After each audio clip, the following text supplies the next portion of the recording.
Parmi les drames les plus intimes et déchirants de la vie de Patrick Sébastien, il en est un qui a bouleversé à jamais l'homme derrière le personnage public, la perte de son fils aîné, Sébastien Bouteau, dans un tragique accident de voiture survenu en 1990. Sébastien n'avait que 19 ans. 19 années de jeunesse, de promesses, de fierté paternelle. 19 années que Patrick portait comme un trésor dans le creux de son cœur, et puis tout s'est arrêté en une fraction de seconde. Une voiture, un appel, un gouffre. Dans une interview marquée par l'émotion, Patrick confiait un jour « Il n'y a pas de douleur plus grande que celle d'enterrer son enfant. C'est un contresens absolu de la vie. Cette perte ne fut pas seulement celle d'un fils. Ce fut l'arrachement d'une partie de son âme, une brèche ouverte pour toujours. Si le temps peut effacer certains souvenirs, il ne referme pas les blessures profondes. Patrick l'a compris, et plutôt que d'attendre une guérison impossible, il a choisi d'apprendre à vivre avec ce chagrin, de l'apprivoiser et surtout de le transformer. En mots, une chanson, en rire, parfois en silence. Car derrière le rire communicatif, les facéties, les costumes flamboyants et les scènes éclairées, se cache un homme que la solitude n'a jamais cessé de visiter. On peut être adulé par des millions de téléspectateurs et se sentir terriblement seul une fois les projecteurs éteints, disait-il. Cette solitude, Patrick la connaît par cœur. Elle est devenue une compagne discrète qui s'invite en coulisses, dans les loges, dans les nuits blanches. Même entouré, même aimé, quelque chose en lui reste inatteignable. Ce vide, cette absence, celle de Sébastien. La célébrité, aussi éclatante soit-elle, n'est qu'une armure, et Patrick le sait mieux que quiconque. Depuis toujours, il jongle entre deux existences, celle flamboyante que le public applaudit, et celle intime où les larmes coulent loin des caméras. La pression médiatique, les critiques parfois violentes, les attaques sur son style ou ses mots trop crus, tout cela le touche. Mais il a appris à se taire, à encaisser, à transformer l'amertume en énergie. Parfois, j'ai l'impression de mener deux vies, une pour moi, une pour les autres, a-t-il confié. Artiste complet, Patrick Sébastien a exploré tous les terrains. Comédien dans ses débuts, il conquiert rapidement le public par son sens de la répartie et son énergie débordante. Dans les années 80 et 90, il prend un virage décisif vers la télévision et la musique, imposant son univers avec des shows emblématiques comme le plus grand cabaret du monde. Cette émission devient un rendez-vous incontournable de la culture populaire française, un écrin de lumière et de talent venus des quatre coins du monde. Un monde féerique qui, chaque samedi soir, suspend le temps. Mais Patrick, c'est aussi la chanson populaire, drôle, irrévérencieuse. Des titres comme Les Sardines ou Le Petit Bonhomme en mousse font danser les foules et entrer ses refrains dans le cœur des Français. Pourtant, derrière ces hymnes joyeux, il y a aussi la plume d'un homme blessé, un homme qui écrit pour guérir. La route n'a pourtant pas toujours été bordée d'applaudissements. Plusieurs de ses émissions ont été annulées, parfois brutalement, sous prétexte de baisse d'audience ou de provocations jugées trop audacieuses. Patrick a connu la mise à l'écart, l'oubli programmé, le silence des chaînes qu'il avait servi pendant des décennies, mais il n'a jamais cessé de se réinventer. L'échec ne me fait pas peur. Il me donne envie d'aller plus loin, disait-il. Chaque revers était une marche de plus vers une nouvelle scène, un nouveau projet, un nouveau livre. Car oui, Patrick Sébastien est aussi écrivain. Il noircit les pages avec la même passion qu'il embrase les scènes, et c'est dans ces pages, souvent, qu'il laisse entrevoir ses fêlures, ses doutes, ses vérités les plus intimes. Au cœur de cette trajectoire se tient une femme, discrète mais essentielle, Nathalie Bouteau, son épouse depuis 1998. Nathalie n'est pas seulement sa compagne, elle est son roc, sa confidente, son havre. Patrick est un homme fort, mais il est aussi terriblement sensible. Moi, je suis là pour qu'il ne se sente jamais seul, dit-elle avec pudeur.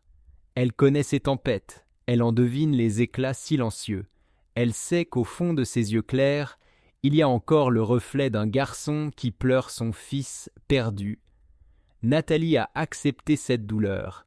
Elle l'a prise dans ses bras sans jamais tenter de la nier. Elle sait qu'elle ne pourra jamais remplacer Sébastien, mais elle peut entourer Patrick d'amour, de patience, de tendresse. Je ne peux pas changer le passé, mais je peux lui offrir un présent doux, confie-t-elle. Elle a été présente dans les heures sombres, quand la carrière vacille, quand le cœur vacille. Elle a encouragé ses spectacles, ses livres, ses colères même, car Nathalie a toujours cru en lui, et lui, en retour, ne cesse de lui rendre hommage. Sur scène, à la télévision, dans ses livres. C'est elle mon équilibre, dit-il. Sans elle, je ne serais pas debout. Aujourd'hui, Patrick Sébastien est un homme de 70 ans, riche d'une vie multiple. Il a vu la gloire, il a connu l'abîme, il a fait rire des millions de Français tout en pleurant dans le secret. Il est un survivant, un poète populaire, un amoureux du public, mais surtout un père meurtri, un mari amoureux, un homme debout qui continue de transformer la douleur en art. Une autre page importante de la vie sentimentale de Patrick Sébastien s'écrit avec Françoise, affectueusement surnommée Fan Fan, la femme qui fut à ses côtés aux premières lueurs de sa carrière. Leur mariage, entre 1987 et 1992, n'était pas simplement une union amoureuse, c'était un véritable partenariat de vie et d'art. Fan Fan croyait en lui avant même qu'il ne croie en lui-même. Dans une confession émouvante, Patrick déclarait « C'est Fan Fan qui m'a donné l'élan, elle m'a poussé à me battre, à y croire quand tout semblait impossible. » Mais la célébrité, avec ses strass et ses pièges, finit par fragiliser ce lien. L'effervescence du succès, les tournées incessantes, la pression médiatique, autant de tempêtes que leur amour, pourtant sincère, ne parvint pas à traverser. Leur séparation fut discrète mais douloureuse. Patrick n'a jamais renié l'importance de Fan Fan dans son parcours. Au contraire, il lui rend hommage à chaque occasion comme à une muse oubliée, mais toujours respectée. Quelques années plus tard, en 1998, la vie offrit à Patrick une seconde chance en la personne de Nathalie Bouteau. Nathalie ne fut pas simplement une nouvelle épouse. Elle devint son refuge, une boussole dans les moments de tourmente. Une femme capable de comprendre à la fois l'artiste exubérant et l'homme blessé. Depuis plus de 2 décennies, Nathalie est celle qui tient la main de Patrick dans l'ombre des projecteurs. Elle l'a vu triompher sur scène, elle l'a vu s'effondrer dans le silence des loges, rongée par le chagrin, elle l'a entendu rire, elle l'a vu pleurer. C'est elle qui me connaît vraiment, confie-t-il un jour. Dans mes nuits les plus noires, elle est restée là. Leur mariage repose sur un socle d'amour profond, mais aussi de respect mutuel et d'une admirable complicité. Comme tous les couples, ils ont affronté leurs tempêtes. L'agenda surchargé de Patrick, ses engagements artistiques, la notoriété parfois pesante, tout cela a mis leur relation à l'épreuve. Mais jamais elle n'a vacillé. Nous ne sommes pas parfaits, non. Mais on s'aime et surtout, on ne lâche pas, résumait Nathalie dans une interview touchante. On les voit souvent ensemble lors d'événements publics, main dans la main, regard complice. Ils forment un duo inséparable, une équipe solide, fondée sur des années d'épreuves, de tendresse et de résilience. Si Nathalie reste discrète, elle est néanmoins omniprésente dans la vie de Patrick. Elle gère les instants intimes, les doutes, les colères. Elle l'aide à garder les pieds sur terre, à ne pas se perdre dans l'illusion du show business. Malgré 2 mariages, Patrick Sébastien a toujours placé la famille au centre de son univers. Il le répète souvent, c'est l'amour des siens qui lui donne la force de continuer. Dans ses spectacles, dans ses chansons, dans ses livres, transparaît cette tendresse filiale, ce besoin de transmettre, de protéger, d'aimer. Même au sommet de sa carrière, il n'a jamais cessé de chercher des moments à consacrer à ses proches. Une conversation au petit matin, un repas partagé, un regard échangé. Ces instants simples mais essentiels sont, pour lui, bien plus précieux que n'importe quelle standing ovation. Patrick Sébastien, c'est bien plus qu'un nom. C'est une icône populaire, un ambassadeur de la bonne humeur, une voix reconnaissable entre mille. Depuis plus de 40 ans, il fait rire, il fait chanter, il fait vibrer. Ses émissions cultes, le plus grand cabaret du monde, les années bonheur, ses chansons comme Les Sardines ou Le Petit Bonhomme en mousse sont devenues de véritables emblèmes de la culture populaire française. Et pourtant, derrière les feux de la rampe, derrière les refrains entraînants et les paillettes des plateaux, il y a un homme qui a souffert. Un homme debout, certes, mais un homme blessé, un père endeuillé, un mari profondément amoureux, un artiste habité par la mission de divertir, mais aussi par le besoin vital de soigner ses plaies à travers l'amour du public. Patrick Sébastien, toujours en quête de liens authentiques avec le public, n'a jamais cessé de se renouveler. Pour lui, l'art ne se limite pas à divertir. Il est un langage du cœur, une main tendue vers ceux qui souffrent ou qui doutent. Je ne fais pas ce métier pour moi, mais pour toucher quelque chose en vous, confia-t-il un jour. Et c'est cette sincérité-là, mêlée à sa générosité débordante, qui a fait de lui l'un des artistes les plus aimés de France. Derrière les caméras, Patrick n'a jamais laissé sa famille de côté, malgré des tournées épuisantes, des enregistrements tardifs et des obligations incessantes. Il a toujours trouvé le temps de parler de ses enfants et de sa femme, Nathalie. Ils sont ma boussole, ma raison de continuer à avancer, répétait-il. L'un de ses fils, Michael Villa, l'a d'ailleurs confirmé publiquement. Mon père, ce n'est pas qu'un artiste. C'est un papa présent, aimant, un homme qui trouve toujours une minute pour ses enfants, même dans le tourbillon du succès. Au-delà de la scène, Patrick Sébastien a aussi ce cœur immense que peu de gens connaissent réellement. Il s'est engagé dans de nombreuses causes caritatives, souvent loin des projecteurs. Il a organisé des collectes pour des familles SIGIN dans le besoin, soutenu des hôpitaux, défendu les artistes en difficulté. On ne vit pas que pour soi. Si je peux arracher un sourire à quelqu'un, ne serait-ce que pour un instant, alors tout ce que j'ai fait aura un sens, affirmait-il avec humilité. Dans l'ombre, Nathalie Bouteau, sa femme, reste sa plus grande alliée. Elle sait lire au-delà du sourire de scène, elle sent la douleur dissimulée, cette tristesse silencieuse qui ne le quitte jamais depuis la disparition tragique de son fils Sébastien. Patrick n'en parle pas souvent, mais je sais qu'il voit encore le visage de son fils, qu'il l'entend rire dans les couloirs de la mémoire. C'est une blessure qui ne cicatrise jamais. Confie-t-elle, la voix douce mais remplie d'émotion, elle l'a vu tomber, se relever, recommencer. Elle l'a vu fort mais aussi fragile, et à chaque étape, elle était là, comme un ancrage, comme une main toujours tendue. Il a un cœur immense, et moi, je suis fier d'avoir été à ses côtés, fier de le voir se battre encore et encore. Né Patrick Bouteau, le 14 novembre 1953 à Brive-la-Gaillarde, l'artiste n'a pas toujours connu la lumière.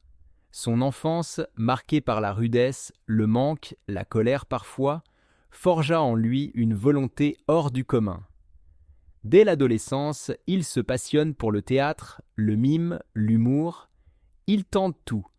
Tour à tour serveur, chauffeur, animateur de kermesse, il arpente les routes de France, enchaîne les petits boulots, monte sur des scènes improvisées dans des salles de village et fait rire là où personne ne s'y attend. Il travaille dur, apprend à lire dans les regards, à sentir l'humeur d'un public, à transformer le quotidien en sketch percutant. Le succès ne tombe jamais du ciel. Chaque râteau, chaque silence dans une salle, je l'ai pris comme une leçon, disait-il. Et ces leçons, Patrick les a transformées en or. Dans les années 70, puis 80, il explose. Ses imitations sont devenues cultes, sa capacité à raconter, à improviser, à captiver, fait de lui une figure incontournable du paysage audiovisuel. Le public l'adopte. Il ne se contente pas de faire rire, il touche parce qu'il parle vrai, parce qu'il vient de loin. Dans les années 90, il opère un virage spectaculaire en se lançant dans la télévision. Et là encore, il frappe fort. Le plus grand cabaret du monde devient rapidement une émission culte. Des artistes du monde entier y défilent, révélant des talents extraordinaires dans une ambiance festive et poétique. Je voulais un programme qui émerveille, un programme qui fasse rêver les gens le samedi soir, sans vulgarité, sans haine, juste de la magie, expliqua-t-il. Mais Patrick, c'est aussi les années bonheur, où il revisite la variété française avec émotion, rire et souvenir. Et puis, bien sûr, ses chansons déjantées, inoubliables, comme Les Sardines, à Si tu pouvais fermer ta gueule ou Le petit bonhomme en mousse, des hymnes à la joie de vivre, à la légèreté, à la dérision. Et pourtant, malgré cette cascade de succès, il a aussi connu les revers cruels de l'industrie. Plusieurs de ses émissions furent arrêtées brutalement, parfois sans explication. Certains médias l'ont attaqué, jugeant son humour démodé ou trop populaire, mais Patrick n'a jamais plié. Je préfère déplaire pour ce que je suis que plaire pour ce que je ne suis pas.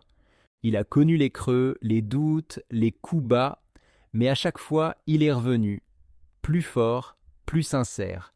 Car Patrick Sébastien, ce n'est pas juste un artiste, c'est une mémoire vivante, un miroir de la France populaire, celle qui danse, qui rit, qui pleure, mais qui tient bon.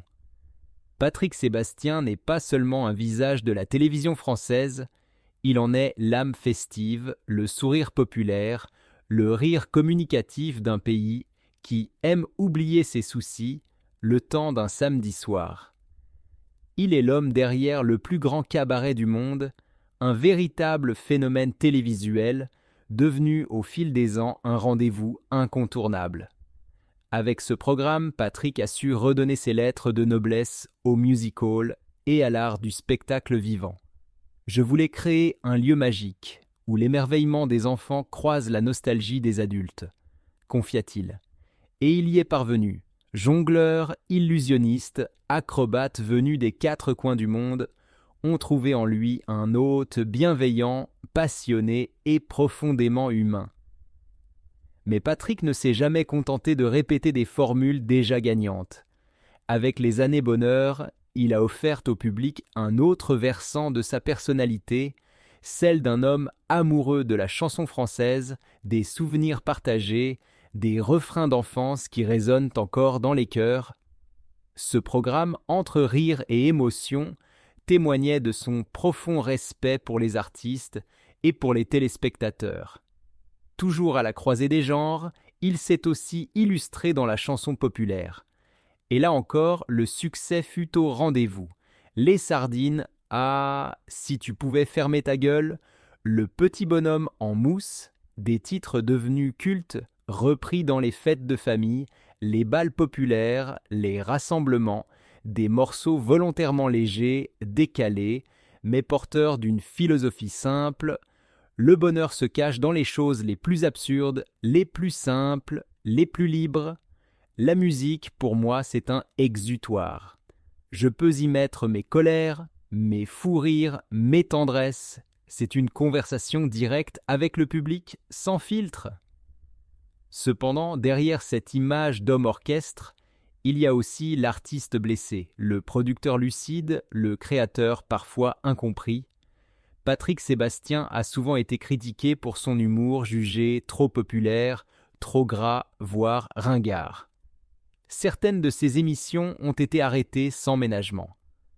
On m'a reproché d'être ce que je suis, sincère, disait-il avec un sourire amer. Les pressions ont été nombreuses, attentes des chaînes, critiques des élites médiatiques, changement de goût du public. Mais Patrick n'a jamais courbé l'échine. Au contraire, il en a fait une force. Il a appris à se réinventer, à produire autrement, à aller là où on ne l'attendait pas. Livres, spectacles intimistes, intervention sur des sujets de société. Car au fond, Patrick Sébastien n'est pas qu'un amuseur. C'est aussi un homme de plume et de cœur qui aime réfléchir, questionner et surtout transmettre.